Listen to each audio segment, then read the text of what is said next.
Hey, what's up, guys? Tukey here, back again with another episode of my Carolina Hurricanes franchise mode series right here on NHL 19. And today we deal with the aftermath of losing to the Philadelphia Flyers in the Eastern Conference Final. It was our return to the postseason.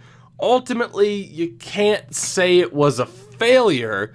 Making it back to the conference final after years of struggling, it's still pretty nice to see, and to have seen that progression with this team. I'm happy. Overall, I'm happy with how this team did, and we can feel confident knowing that the future is bright. Of course, it's just a matter of who is a part of that future, as we know certain changes are going to have to be made. So let's begin that process, shall we? That process. First and foremost, of course, it is simming towards the draft. We will see who ultimately wins the cup as Braden Schen's back to 100%. Too little too late there. Same for Brett Leeson down in Charlotte. It is Edmonton and Philadelphia in the Stanley Cup final. And we'll see who wins it all. Of course, we'll take a look at the winning team, the awards. And then from there, our focus is on one thing and one thing only, the draft. Now, if I am not mistaken, of course, we have full freedom as the Flyers ended up winning the Stanley Cup, so we actually don't even have to take a look at their roster. We know exactly what their roster looks like because we saw it in the last episode.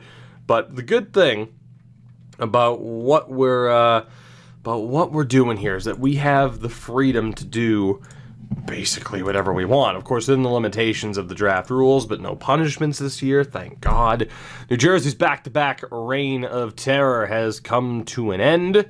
Player awards, Taylor Hall did win the Art Ross. The Hart goes to Evan Fitzpatrick in New York. Damn.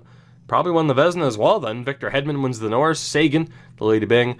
Bobby Brink, the Rookie of the Year. Carter Hart won the Conn Smythe. Fitzpatrick did win the Vezina. Oh, that's right, the glitch happened. I forget about that.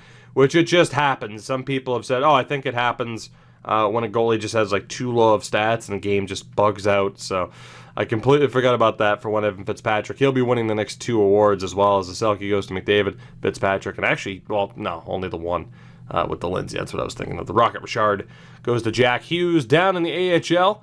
I think that guy's real. Scores the most points and was league MVP. Mason Shaw scored the most goals. Sawatsky was the top rookie. Jordan Subban, top defenseman. Top goaltender, Kultanen for the Tucson Roadrunners. MVP of the playoffs, Maciej Tomek, who in real life is actually a Philly prospect. So there you have it. That is the 2023-2024 season in the books. We move on towards the draft. First step, of course, the draft lottery. Let's see what happens. Colorado, Chicago, Boston, the top three in this draft. And, of course, we'll take a look at this draft class, as, of course, we are out of the real-world player territory. Some interesting players at the top there, including an offensive defenseman, two defensemen in total. But whether or not we're able to make a play, of course, we have our one trade up option, our one trade down as well. Eric Stahl calls it a career. Not too bad in terms of person number. 7 goals short of 500. Damn shame. Bergeron and Ilya Kovalchuk, the other three in terms of scoring. Of course, Jason Spezzo also finished with over 1,000 points. Fortunately, guys like Pavelski, Carter, and Wheeler were just short. Jordan Stahl calls it as well. There is a severe lack of stalls in the NHL at this point in time. Only Mark remains, unless he retired as well. Brent Burns, Duncan Keith. Some big-time names calling it a day. What about goaltenders? Pekka Rinne, Jimmy Howard calls it a career. Craig Anderson, Carter Hutton, Cam Talbot, and others. Mikko Koskinen, Edmonton's greatest goaltender.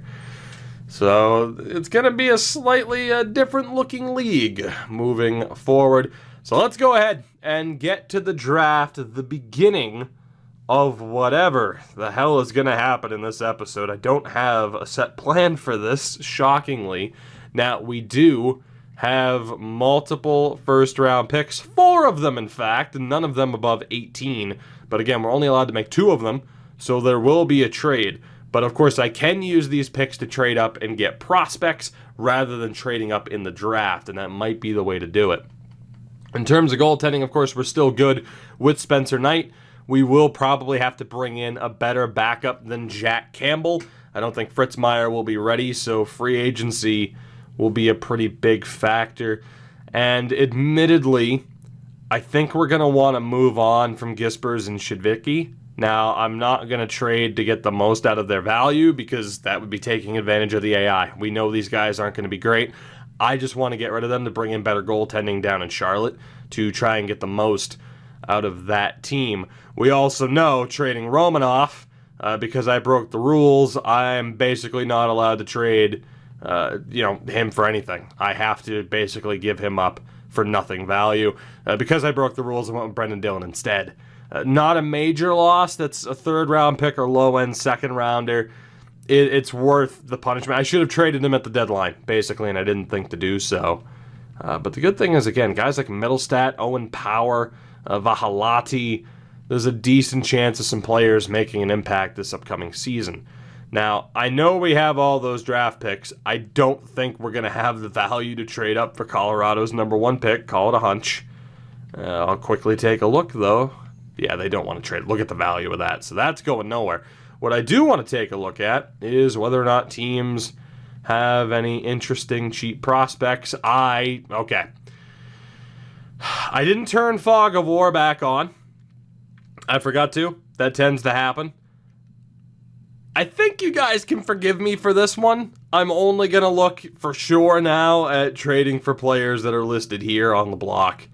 But honest mistake on my part, as Artemi Panarin is available, but we're not going to be going for him, of course. Again, we're looking for more of a prospect.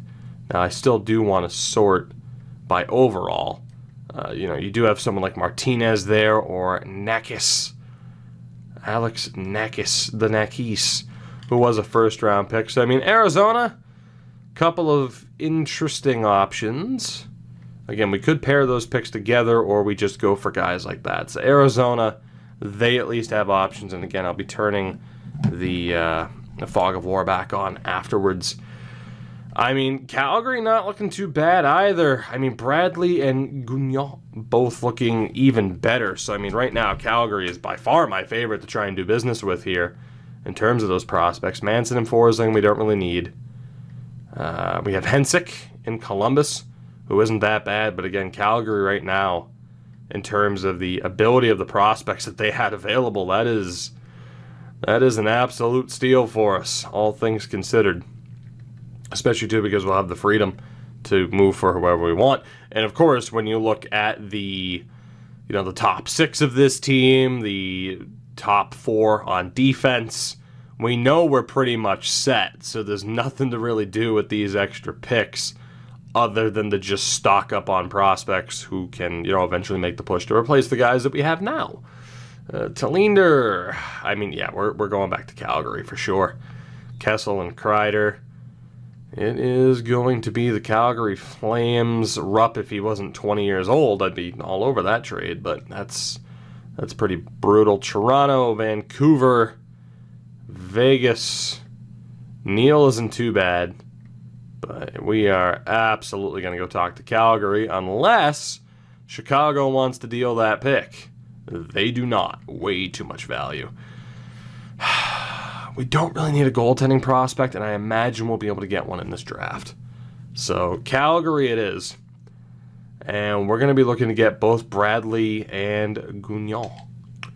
The Goog. Eric Bradley had a pretty damn good season last year. And Gaspard Gugnon was a 4th-round pick. God damn. Yes, please, Calgary. Now, you could argue, you're going to be trading first, and you could just make those picks, but of course, again, I can only make 2 of them, so we'll be giving up the 2 lower ends, the 29th and 27th, and we're going to have to sweeten the pot just a little bit more. I think there, again, I'm not allowed to get the most value out of Shevitky. How far off are we on that deal going through?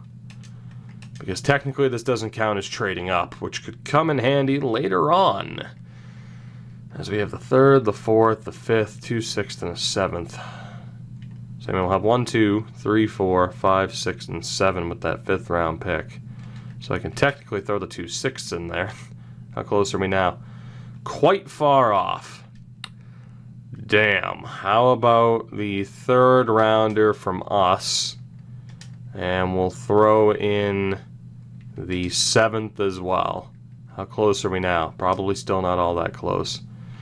Nowhere close, in fact. So it's going to take a little bit more. Again, I'm not supposed to get anything back from Romanoff. So I'm trying to think if we have anybody. Braden Shen. Can I just, like, give you Braden Shen's signing rights? What do you think? No. Just here, have Braden Shen for nothing. But that is not going to work out for us. So again, there's someone like Tulipov, but I'd personally be worried that he's not going to develop. So that's kind of one of those trades. Even Denny Pepin is one of those guys where it's like, okay, I don't know if this guy's going to make it. So John Beecher, though, is someone I can use because, you know, it's kind of obvious. Like, yeah, he could be a 4th or a 3rd line guy. He's not someone who has empty trade value. It's not going to do too much for that trade. Okay, so we're a bit off.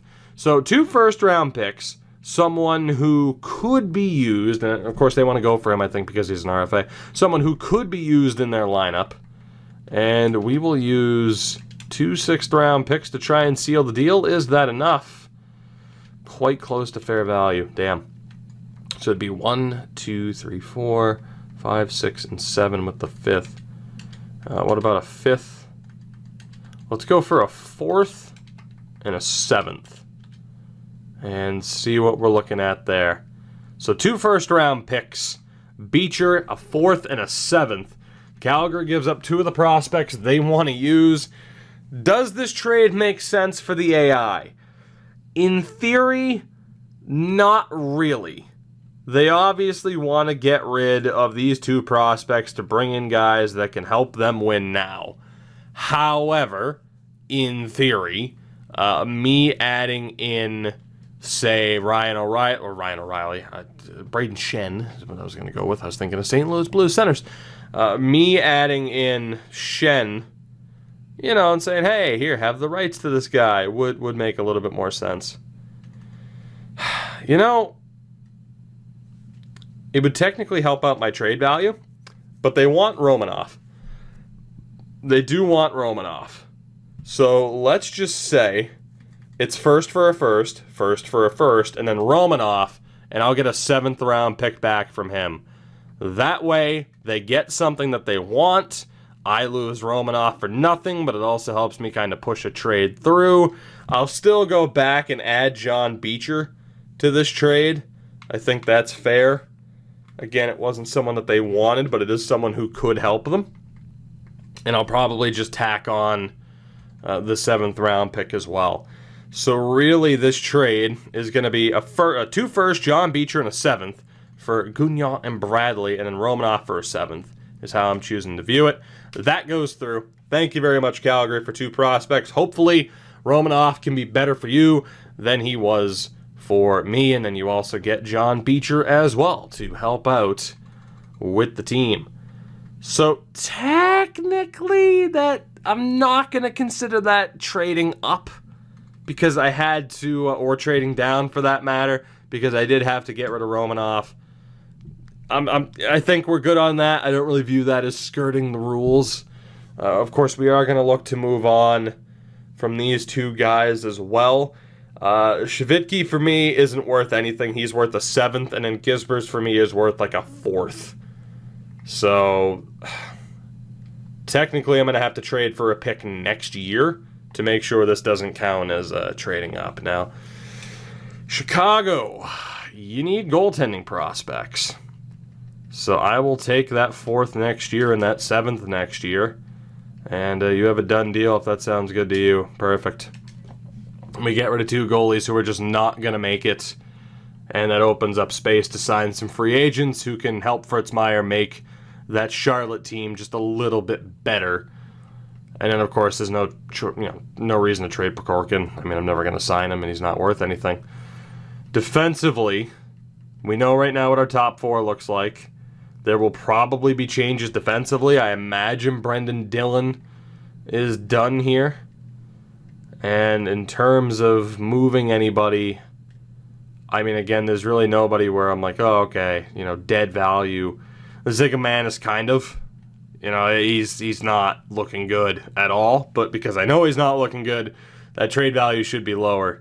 So I think we're fine. The big thing with the goaltenders, of course, was just wanting to move somebody who, was just going to take up a roster spot when they just simply weren't good enough. So from there, we're good. So we make a couple of moves. We technically get rid of the first-round picks. I'm not going to consider that trading down or trading up. That's just kind of moving picks that we couldn't use. So we have our 2 first-rounders. If we wanted to move up, we could. But that would be very much dependent on teams wanting to trade their picks. And yeah, who's to say? So we'll take a look at the draft class and see if there's a reason for us to move up. And you could argue Jerry Pakatsapu. It's not looking too good. Alexei Kolosov, meh. Thompson put up 58 points as a 17-year-old. Great shooting category. Comparable to Max Pacioretty. So medium top 6. I don't know if trying to trade up for him would be worth it. Pascal Louis, I'm guessing it would be. Crazy point total for him as well. Jackson Tillett, not looking too bad. So, I mean, between again, I'm assuming it's a Louis because he's QMJHL. Between these two, there could be a decent little addition there. So, let's see here. Like, LA and whoever the hell is after you. I don't think teams are going to want to make the trades. We'll hold off. We'll make the selections that we have and take it from there. Larson ended up being medium elite. Fallon was medium elite. Okay, maybe we should have tried to trade up just a little bit more diligently than we did. Yeah, Sanford was medium elite. Wow. Okay. Well, I mean, granted, that's top 5, but still, maybe we should have looked to have made a move. But as far as who is available here, again, these are the players that I have available to me right now. We are not allowed to scroll down. So let's see what we got here. Jared Healy, decent point total. The grades aren't anything too crazy, but that's promising. Justin Yakubov, meh. Good point total for Aaron Hillen. Not so much, I mean, in terms of guaranteed stats. Vitali, with the McDonough comparison. Kruger, not bad for a 17-year-old in the SHL. Good shooting category. So, I mean, Hillen, potential medium elite. Healy was looking good. I mean, right now, if it's going to be between Healy, Hillen, and Kruger, it's Hillen because we don't know what he is. Todd Madano, son of Mike, and Brady Stevenson. So there are forwards here with some pretty crazy totals. But if we sort here by scout rank, again, still nothing overly ridiculous that adds Scatchard into the mix. I mean, Hillen, there's that little bit of extra promise that he could be something special. I wouldn't assume he's medium elite, but there is that chance. And funny enough, yeah, Stevenson was there before. I think because there's that chance, we have to go for it. More than likely, at least. Again, Kruger is an interesting one. Olin Nolan comparison for the 17-year-old. I think that makes Kruger a little bit more of an intriguing player, unless you want to be like, oh yeah, Tom Madano, or son of Mike. It's either Kruger for the fact that he's a year younger, or it's Aaron Hillen. And I think we're going to take the center, Aaron Hillen, and hope for some miracle that he's actually medium elite, although I highly doubt it. Hillen, medium top 6, 65 overall. We'll see whether or not that was a mistake. Vitali was a 66, Healy was a 65, so we really couldn't have gone wrong. But we end up taking the forward. Whether or not we needed a forward or a defenseman more, that could certainly be the argument that is made right now. And again, you look at our defensive prospects. I mean, Vahalati, Middlestat, Power, Ladd, Gilbert. We kind of have guys who are of a similar ilk compared to who was just drafted. Now, we do have this extra first-round pick as well. And this is who we have available to us. Carl Parse from the Tri-City Americans. Decent point total. Nothing too crazy there. Nathan Scatchard. No real guarantees, but a left wing. Per Pettersson. Ooh. The shooting, the senses, and the physical. He's an overager. That's interesting. He's the Brett Leeson of this draft. Philippe Messier. Kind of meh. The complete unknown in Adrian Neal. And an Artem Latipov. Voracek comparison and Salmelainen. You'd want to see crazy grades with him being a medium 9. If we sort by scout rank here, we see Serge Duchesne. Don't really know much about him.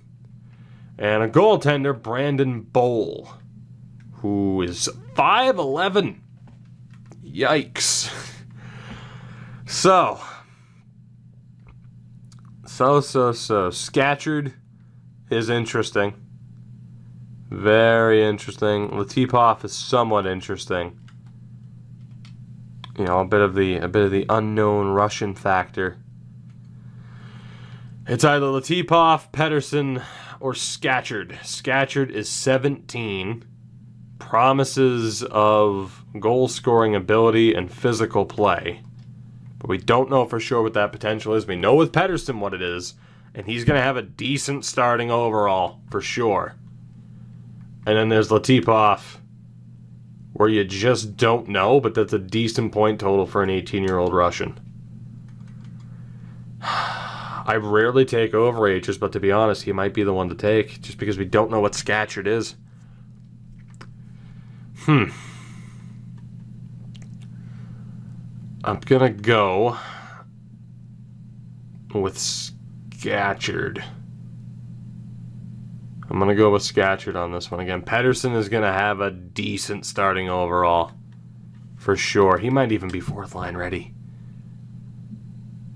I'm going with Pettersson. We're taking the overager. 72. Not quite as good as I was hoping. That could go down as a pretty big mistake. I gotta be honest.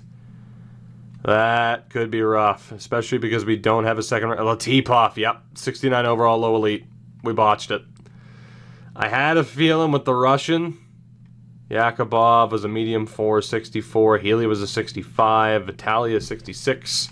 Kruger 64. Madonna was 64. I mean, that's who we took earlier. Parse, Scatchard, Mercier. So Scatchard was a 63 medium 6. So you could argue he'll be Pettersson level by the time he's drafted. Bowl was actually a medium elite goaltender. We had no real way of knowing, but considering he was projected so high, I probably should have known. Yeah, that was a mistake on my part. It should have been Latipov. I should have gone with my gut on the Russian. But with that much doubt, I should have taken the goaltender. For some reason, I wasn't even thinking, because of course we're not allowed to scout, by sorting by potential, because that's just way too easy to get all the top players. But yeah, I should have thought to myself, oh yeah, it's the first round, there's a goalie available. That was a bad mistake. Now, we may be able to redeem ourselves here, because this is a little, interesting little part of this draft. But we'll see what we're dealing with here. So Shattenkirk is available to us. We will keep that in mind. Shattenkirk is available, as was McPherson. So we have Antti Niinimäki. God, if you can believe that puck skills category, but the overall is going to be low because of bad skating, physical, and defense. Grant Addison, can't really trust it. Asher Jarvis, can't really trust it. Järvinen, not terrible, but another overager, and again, that potential is awful. Polisek's not too bad, 6'5", two-way, and then Breen. I think it's fairly obvious this time. Tiny McPherson is a great name, but there is no doubt in my mind that he's 5'11", but we're going to take the 20-year-old, well, actually, shit, he's 20. We're not going to take Shattenkirk because, again, I'm not allowed to abuse trade values. He's not worth it. At 20 years old, he's going to have way too low of an overall. He's not going to make it. He is not worth it. So it's either we take Niinimäki, Addison, or Polasek, or we just risk it with McPherson, which I got to be honest, that save percentage is 17. We're just going to risk it with Tiny McPherson as a goaltender. Medium starter is okay. That's okay, all things considered, but not overly ideal. We move on to later on here in the third round. Not that much further down the road, though. We'll see if there are any better picks available. There's Duda, Belanger, and then again Shattenkirk, who I'm not going to take because, you know, we can't abuse the value. So Easton Conklin, Nolan Duda, and Antoine Belanger. No points in 29 games, but he's listed as a gem. That screams low top 6 forward potential to me. Absolutely screams it. So I'm not feeling too good about that. I can nearly guarantee he's not going to be worth it. Now the question is, I suppose at this point, how many draft picks do we have left? Oh, okay, so we do have to get rid of... So we made 3. This will be 4, 5, 6, 7. So now would be the time to trade down, I would say. So we've made 3. This will be 4, 5, 6, and 7. So we move these picks. Anaheim works. And we look, I think a second next year would be out of reach. Yeah, so we'll look to get like a 3rd and a 5th next year. And that'll be fine by me. What do you think, Anaheim? Beautiful. So that is our one trade down option. There is nobody there that I wanted. Of course, we'll go back and check. There was no way to know. The problem is he's a 49. And Belanger as well, a 50. So that's a damn good potential. But in a series, same with Shattenkirk, he's a 56 at 20 years old. I think he was the 20-year-old, right? Yeah. So all 3 of those guys are great, but in a series where I am stopping myself from just abusing really unfair trade values, those players had no value to me at all. I need players that I know were going to be good. And even now, I have to make a pick here, and it's not looking too good, is it? There's another goalie, if I wanted to go that route. There's Karpatsev, who, I mean, we have nothing to go off of for him. This is a rough pick for us. So we have Cohen Hutton, who at least put up points as a 19-year-old. Anisimov didn't do anything as an 18-year-old. Turnbull, meh. Viktor Kozlov, Artem Visyunov, Sven Ottoson. So we do not have big-time point getters there. And then scout rank-wise, Philip Kanko. Again, another overager. This is rough. Again, I don't like making my free pick, this early on. But, I mean, taking Andrei Sekach, another undersized goalie, though. So we need a left wing and 2 defensemen. And then I can make my free pick normally in the 7th round.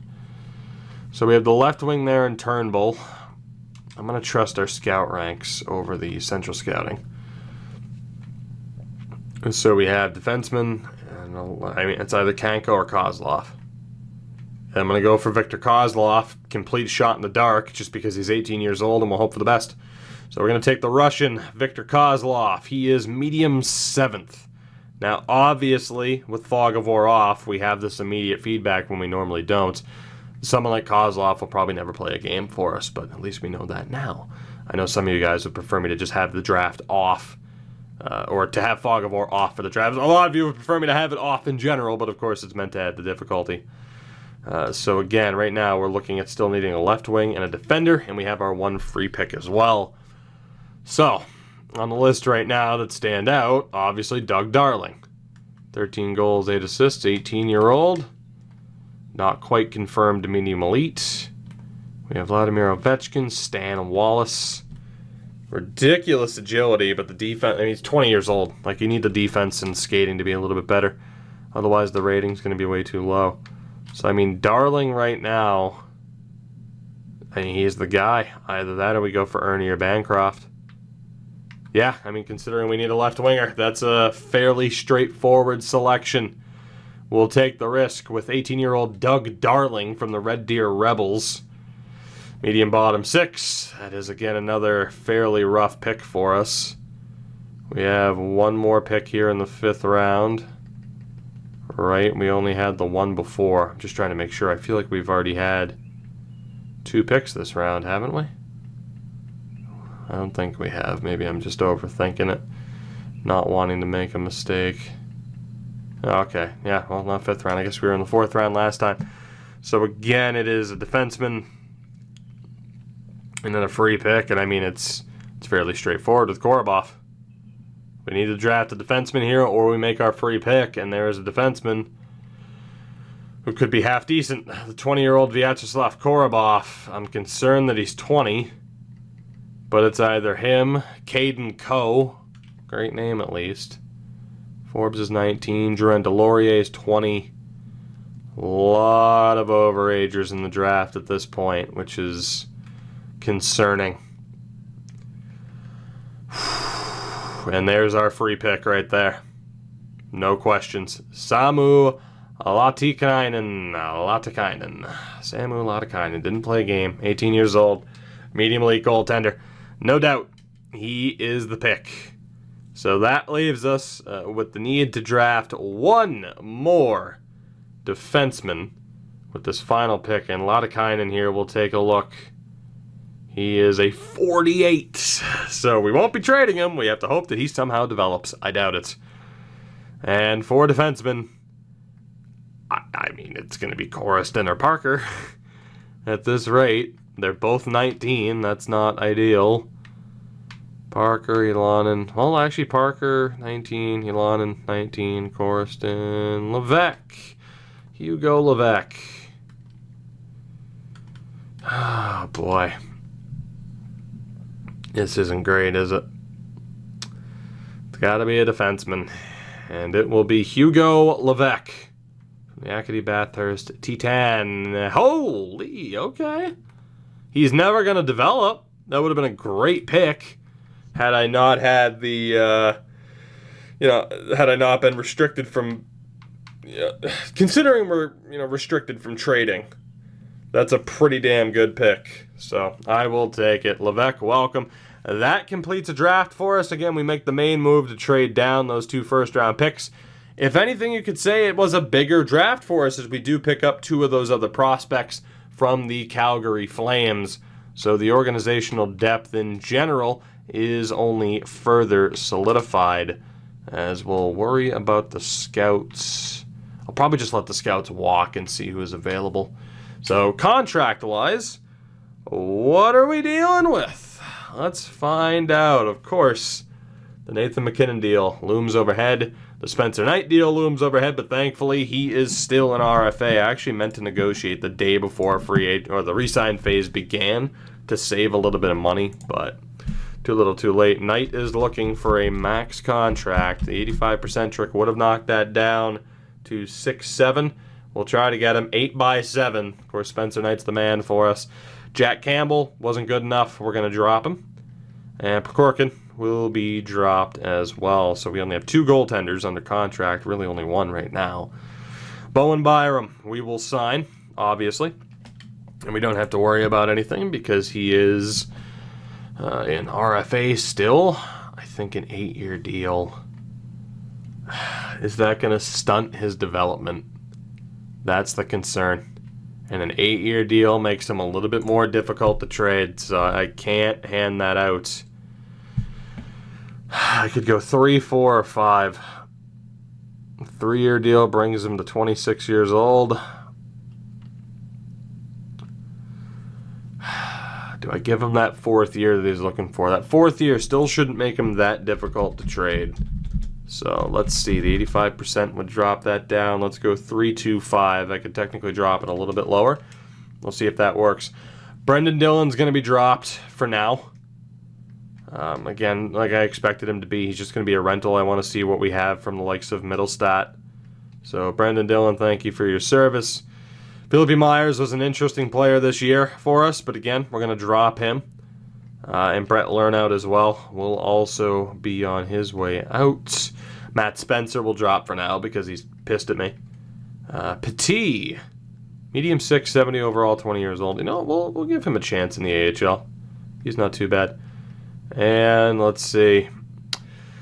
Zigomanis isn't going to make it. He's the type of player that you trade for the value. And again, I'm not allowed to abuse the value, so we're just going to drop him. He's never going to make it. We'll see if he makes it for another team. We'll let him out into the wild. So Whitfield, thankfully, again, is an RFA. Hallelujah. We don't have to worry about no movement or no trade for him. We'll be able to bump that up to 7 years, which is pretty helpful. And we'll see if we can get this down to, say, 6.35. 85% would have brought it down to 6.175. So we'll see if that works. Alex Turcotte only wants a 1-year deal. I can bump it up to 2, which is absolutely worth it for me, but that's going to be a worrisome player to deal with in the future. Geeky and Kalainen, I don't yet know what I'm doing with those two. Left wings, Tavo, that's problematic. Berard needs to be signed to his ELC, decent little addition. Matt Philippe's a UFA. Anybody else? Not yet. And then centers, Trevor Zegras will be signed. Try to get him on a 5-year deal. I fully expect him to be a part of this team for the significant future. We'll go 5x5 for Zegras. Braden Shen, Shinkaruk, Leeson, and Luotstarainen. Is there anybody else? DuPont is a guaranteed sign. And that's it for now. So we'll move forward a day. I know, obviously, I didn't send an offer out to Nathan MacKinnon. He's coming back. Obviously, he's coming back. So with Mac here, what are we dealing with?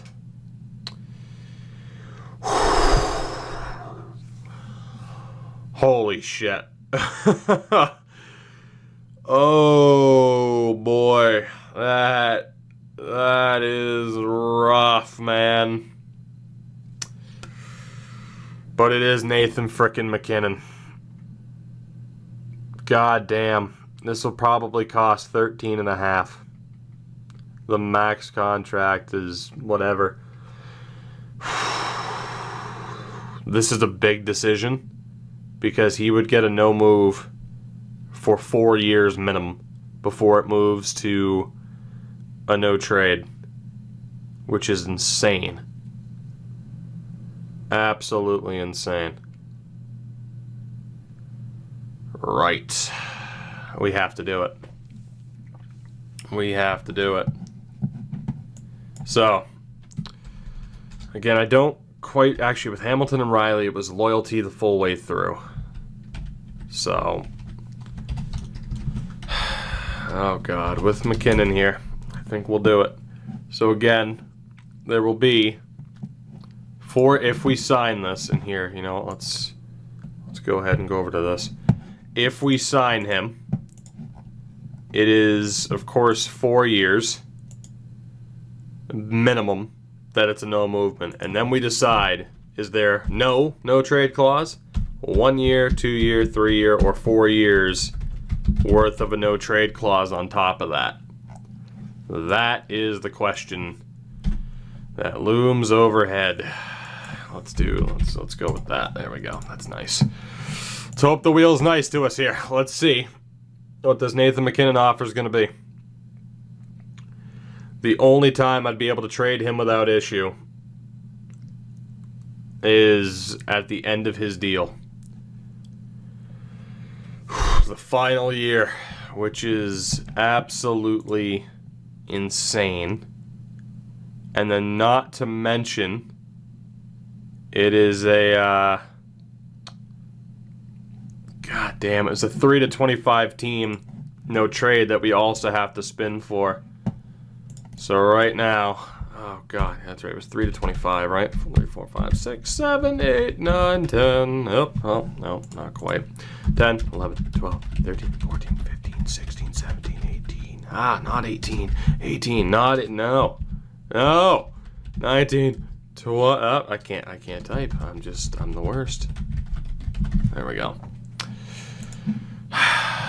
Let's do it. How big is the no? How big is the no? The no trade. Oh my sweet Christ.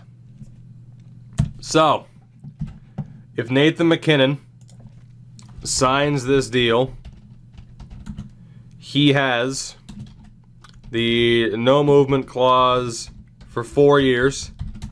3 years worth of a 19-team no trade list. Which, of course, works from the bottom of the standings. This final year, we would be free to move him. He would be, of course, 36 years old in that final year. I am sending this offer through. This is going to secure Nathan MacKinnon for the rest of his life. Again, 4 years of a full no movement clause, 3 years worth of a 19-team no trade list, and then in the final year we could move him if we wanted to. Let's do it. Let's see if Nathan MacKinnon accepts. One hell of a contract looming overhead, but we know he's the guy. But and there it is. It's official. I was going to say, it's who he will potentially prevent from stepping up to the top line, because that means certain players that are on the team now, Svechnikov, for example, Whitfield, for example, would be the ones that had to go over Nathan MacKinnon. He is secured on that top line, alongside, of course, Dougie Hamilton and Riley, who, again, if I'm not mistaken, I have listed down that they had full no movements. I believe we were meant to respin the wheel for that in terms of kind of redeciding, like, how long they were under no trade clauses for. I don't quite remember.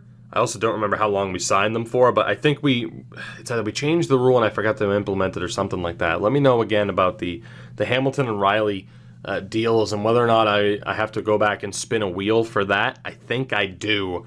But at the very least, we know for sure what the deal is with Nathan MacKinnon. He is going to be here until he is at least 35 years old. Petit was able to sign his ELC. DuPont signed. Turcotte signed. Spencer Knight rejected. Zegras rejected. Berard signs. Bowen Byram is back. Whitfield rejected as well. And we will go to this meeting. What's up? Oh, Gaspard Gugnon. I believe I made the right call. I think we got a fair deal. Don't let me down. That is indeed what I would say. And Eric Bradley. I think we got a fair deal. Don't let me down. Yep, the whole no effect deal. But hey, I would legitimately say that. We got a good deal for you. Don't blow it. Don't blow it. So let's take a look here. Spencer Knight. Let's try to get this deal done again, especially too because there is no trade, no movements looming overhead on this. We will try to knock this down. Let's go 7-5, just to keep trying to save a little bit of money as we go along. We still have $28 million to spend. If we look at all expirings, the defense, we're good. Whitfield, good old Whitfield. Let's get that up to 7, of course. And we'll be able to drop this down to, I think I did 6-5 last time. Let's do 6-7-5. See if that works. Geeky and Killinen, I'm not sure yet. Tavo, I'm not sure yet. How many years does Tavo want? Okay, that's not bad. I think we can negotiate with Tavo at the very least. And then, of course, Trevor Zegras is going to need that contract. Again, bump him back up to 5 years. And we'll drop that down just to like 5.3. We're not going to be able to save that much. And then again, there are some other guys here where I'm just not sure yet. We're pretty sure with Shen that he's on the way out. Knight sign. Zegras still rejected. Whitfield still rejected. Damn. Oh, man, these guys are playing hardball. That is for sure. So, Whitfield, again, buddy, you are killing me here. Come on, man. Come on. 7x7. Hopefully that's enough. And then Trevor Zegras, we'll go 5x5.5 and hope that that is enough. I'm worried about bringing in Tavo or bringing back Tavo because the offense right now is MacKinnon. I meant to sort by forwards. It's MacKinnon, Svechnikov, Whitfield, Zegras, Nino, and then who? Martinen? You might have Peterson stepping up into the team. Roche and Turcotte are already there. Robertson stepping up. Berard stepping up. I'm a little bit afraid to, I think, bring back either Tavo or Shen. Because again, I think with Zegras, Nino, and then somebody else there, that's good enough to fill the role. And I think between Turcotte, Rocher, or Peterson, they're going to be stepping up into that top 6 level. And if they are, I don't want to have to get rid of them because we've committed to Tavo or Shen. So I think Teravainen and Shen are both gone as precautionary moves to make sure that we have, that we have the room to sign people. And just in case some of these prospects step up. So this sucks, but we are saying goodbye, for now at least, to Teuvo Teravainen, who had a 71-point season last year, his best season with us to date. But we need to make sure that the future is secured, because if we sign him and then somebody takes a step up, it's that prospect. It's the younger guy that goes. So both Shen and Teuvo are gone. Hunter Shinkaruk probably gone. Granted, he wouldn't be under no movement clause. It was actually okay for us. But I think we probably... God, did we drop him in favor of cheaper contracts like Leeson? I think we do. That's where we try to save money. For now, Hunter Shinkaruk is gone. Matt Philippe, depending on how much he's looking for, not a two-way contract, which sucks. I think we're going to drop Matt Philippe as well. Just for the moment, I want to have options heading into the free agent period. So we will drop Leeson down to 1 year on a two-way deal. Morgan Geekie, same thing, 1 year on a near max two-way deal. Maybe. Luotz-Derainen's going to get dropped outright. Not worth trying to get compensation for him. We'll bring back Henman for 1 more year, and Kalainen perhaps for 1 more year as well. So the big contract right now, Whitfield and Zegras, and we let go of quite a few players just to try and play it safe. Geekie signs, Zegras signs, Henman signs, Leeson, Kalainen, Whitfield, perfect.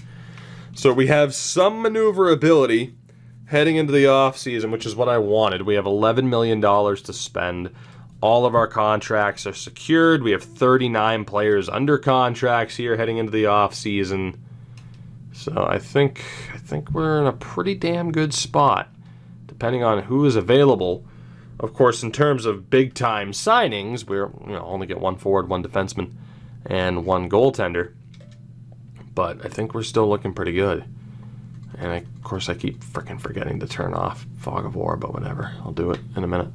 So we do need at least 3 goaltenders. We are definitely going to need a backup goaltender, probably more than a good project. The defense, it really is dependent on who takes a step up, if anybody does. And then forward-wise, again, I think our top 6 is going to be McKinnon, Svechnikov, Whitfield, Zegras, Niederreiter, and then Turcotte, Peterson, and Rocher. Whoever isn't there is on the 3rd line. And then 4th line, we're looking at guys like Allen, Robertson, Leeson, Berard, Tulipov. I think it's a safer bet with the top 6, and especially that top line secured, to just see who we already have. And I'm going to go back and turn on Fog of War now, so I can't, just instantly be like, oh, here's the top prospect, and sign him up. That's what we were meaning to avoid. So we will go back to yield Fog of War, and it will be player role, of course, that we are allowed to see. So let's take a look, shall we, at this free agent list. Mitch Marner might end up being a free agent, which would be absolutely insane, and indeed, he is. So first and foremost, goaltenders.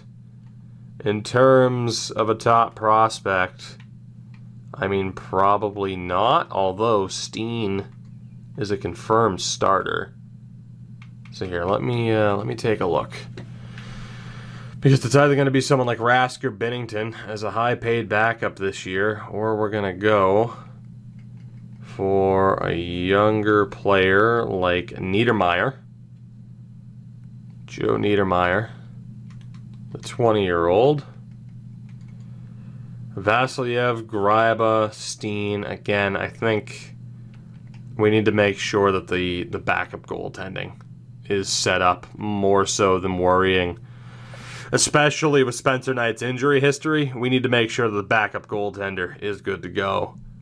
So, in terms of the role, I mean, Jordan Binnington's the guy, is he not?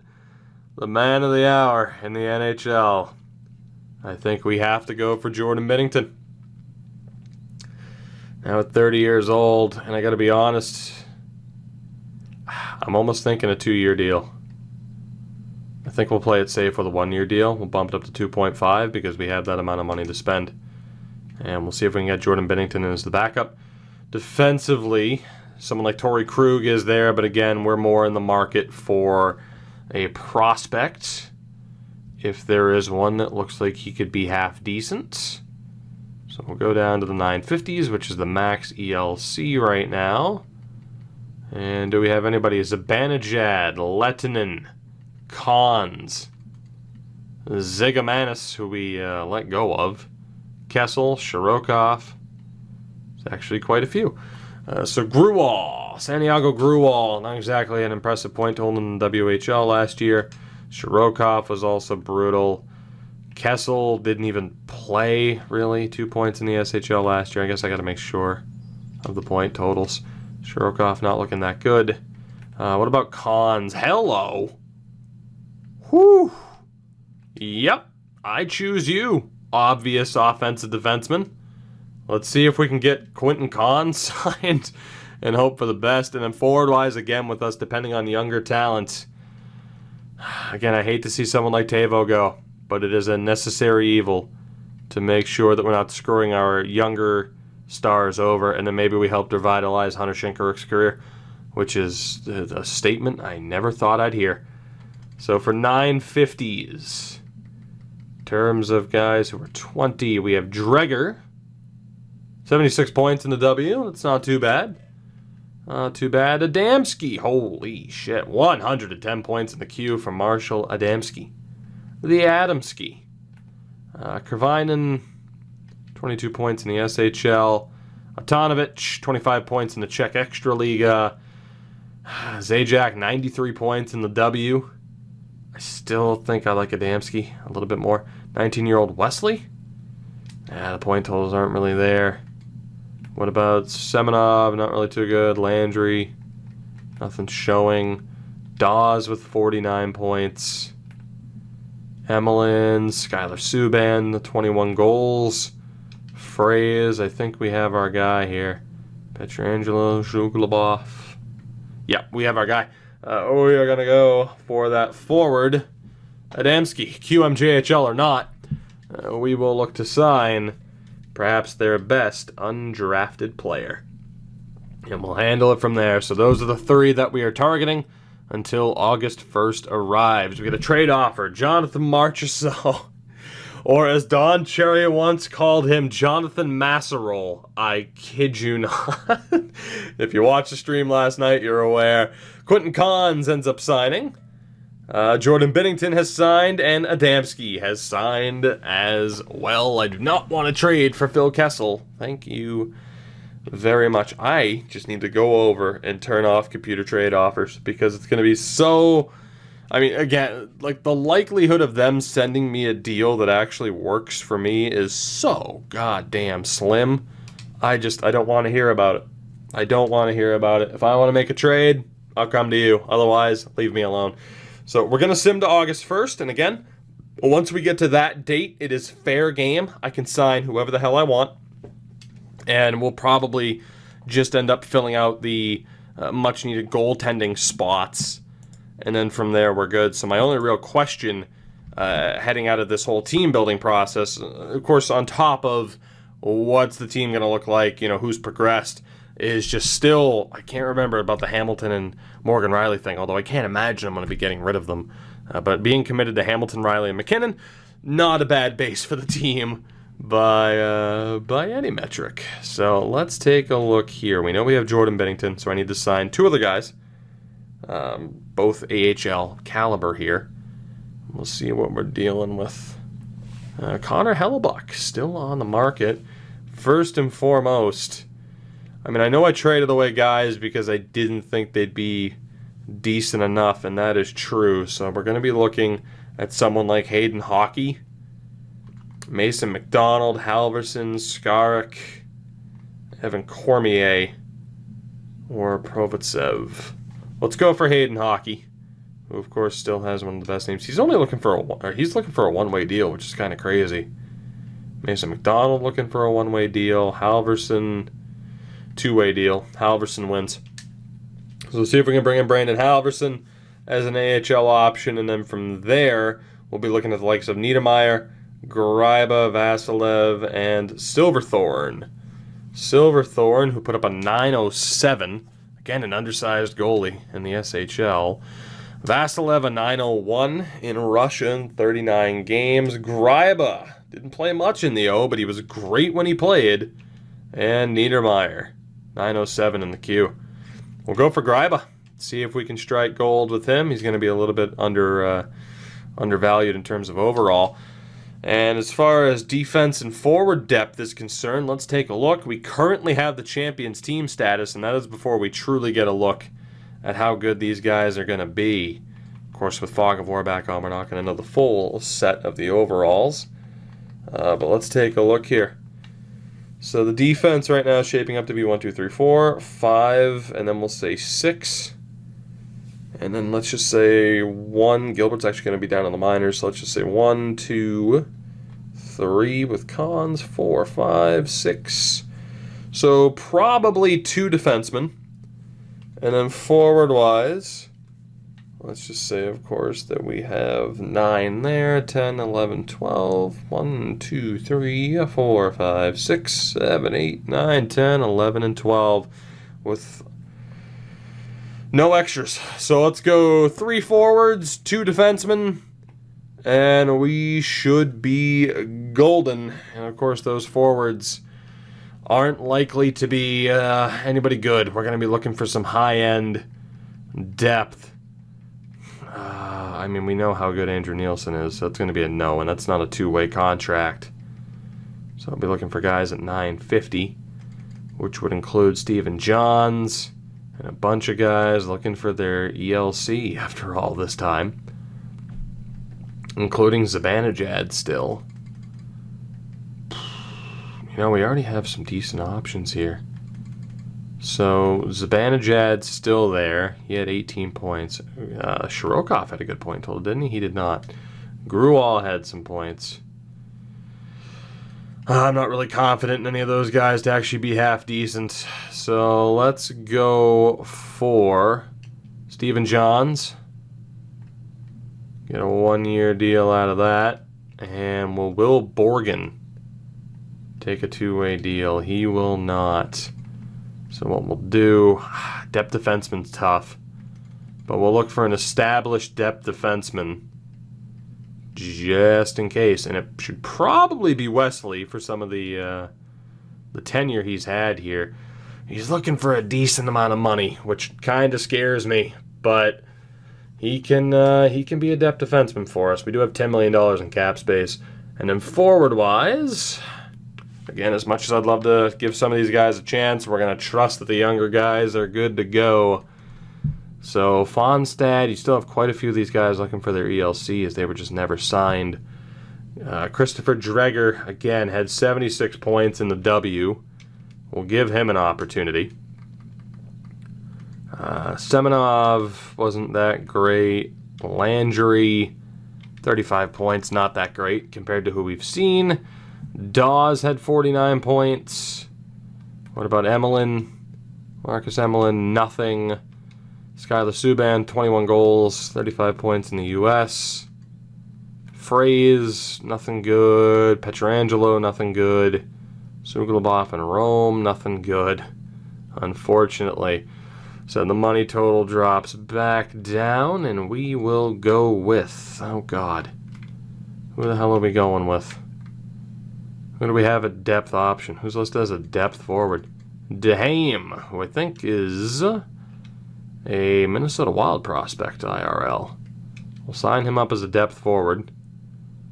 And then we'll still go... Actually, that brings us up to 6. I mean, yeah, we're still going to want to go to 7. That'll bring us up to 49 contracts. I mean, Matt Zuccarello... Do we bring in the veteran at this point? Or do we bring in the likes of Josh Ho-Sang to try and save his career? Let's look at the older options here. I mean, Matt Zuccarello, minor league scorer still. You know what? We're going to go for him. I know Jonathan Taves is there, but we couldn't use him. Let's bring in Matt Zuccarello and just have him tear apart the AHL. And with that, we should be good. So let's go ahead and send to the start of the next season. Of course, it's been a fairly long offseason. Greiba signs. Zook signs. Johns, Wesley, Halverson, Dreger, Duhaime. Not bad. And we'll see what this team is shaping up to be. Of course, we will have to make some changes, I am sure. I don't think everyone who's currently on the team will be here by the time we are ready to begin the season sim starting in the next episode. Of course, once you guys get a look at the team, the ball is then in your court to decide what the goals for the next season will be. One for the team and one for an individual. Of course, in that comment, make sure you leave the goal and the punishment if we were to fail. And again, either the most thumbs up comment or comments will be the ones that we go off of. And again, let me know about whether or not I messed up the Hamilton and Riley situation. There's a decent chance of that being the case. So, goaltending. Straightforward. Knight and Binnington. No questions asked. Halverson, Fritzmeier, and Greiba down in the AHL. The defense is going to be Riley, Hamilton, Bean, and Byram, Machine. And Luke Mittelstadt takes the step up. John Wesley will be the healthy scratch. So Luke Mittelstadt, welcome to the NHL. First round pick of the Devils that we acquired at 21 years old. Luke Mittelstadt has made the NHL. And then forward-wise is the big question. Whew, this just got interesting. So it's going to be McKinnon, Svechnikov, and Whitfield is still a second liner. Here's where it gets troublesome. You only have Zegras as the other second line. But because of the third line, as expected, in a way, there's got to be someone there. So Morgan Geekie needs the call up. So one could argue that we went a little bit too conservative. Because it's going to be Svechnikov, McKinnon, Whitfield, who's technically still a second liner, Zegras, and then probably Nino, who's down to a third liner, and we'll say Peterson. Then the third line is going to be Roche, Martinen, and maybe Turcotte, and then fourth line of Geekie, Allen, and Duhaime. That's actually really interesting. I think we ended up being a little bit too conservative, and maybe the overall improvement wasn't exactly as good as I expected it to be. Now, that's not necessarily a bad thing, because these younger guys could get the job done at a very cost-effective rate, or, of course, we still have the ability to go out and make changes that we need to. As Turcotte is the healthy scratch by default. So I think what we'll do is probably send down Berard, actually. And then we'll call up Duhaime and have him be the healthy scratch. Oh my god, that little menu blip kills me whenever it does that. So yeah, I think we'll send down Berard since it's his first pro season. And we'll bump up Duhaime. He'll be the healthy scratch. And that way Berard's getting top line minutes down in Charlotte. So we'll go best lines there for the moment. And then forwards again, so it's going to be Svechnikov, McKinnon, Whitfield. Probably still Niederreiter, Zegras. And from there, could even be Turcotte, because Geekie's a fourth liner. Allen's a fourth liner. So it's either going to be Turcotte or Robertson, who hadn't played in the NHL yet.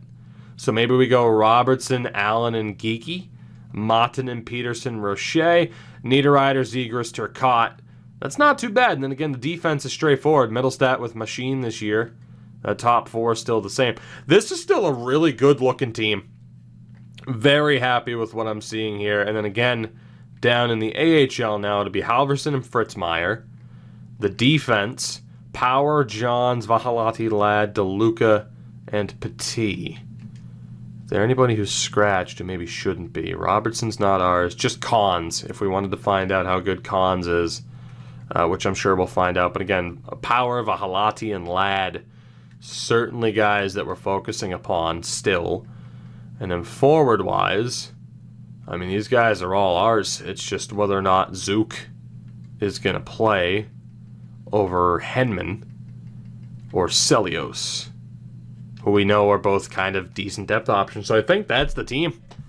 Again, we have some of the new blood. We'll see how good Dreger is. It's promising that a random free agent signing, second-round pick of the Vegas Golden Knights, is on the second line immediately. But the additions as well of guys, I mean, like Adamski's there too. Gugnon is there as well. Of course, Tulipov, Berard, and if I'm not mistaken, yeah, we don't have anybody in the left wing spot. So, again, feeling pretty damn good over how this team is set up. Although, why do I feel like I'm missing somebody? Oh, the guy that we got alongside, French name there, must be in the CHL still. I think that's who I think I'm missing. Because I'm not used to signing players to that point. So let me look in the system. And we shall... Actually, I can't really see it from there. Let me go to the trade screen option. We'll deal with it from there. Yeah, normally I haven't been signing players until, they're required to be signed to their ELC. So, let me see. That's not what I wanted to do. Yes, there you go. Bradley. That's who we're missing. So, Bradley, Smith, and Gilbert are all going to be in junior this year, which is fine by me. So, overall, very, very intrigued at what happens in this upcoming season. The good thing is, again, even if we're underperforming, we do have some assets to make moves if we have to in the form of prospects. We have a couple extra third-round picks this year. None of the high-end picks to follow up with. But we're still in a really good spot to be competitive this year and to be able to go out and get the help that we might need to potentially put this team over the edge to really be playoff contenders and to make our way back to the conference final for the second straight year. For now, though, it's been a long one yet again, but I thank you very much for watching. We will call it here again. Let me know down in the comments below our goals heading into this next season. And again, my goal at the very least is clear. Make it back to the postseason. No more droughts. Playoffs year in and year out in the Nathan MacKinnon era. Get used to seeing that face. He's the face of the franchise for the next 7 years at least. Well, 4, more than likely 7. Thank you guys, though, very much for watching. Drop a like on the video if you enjoyed, of course, and I will see you in the next one where a new season begins.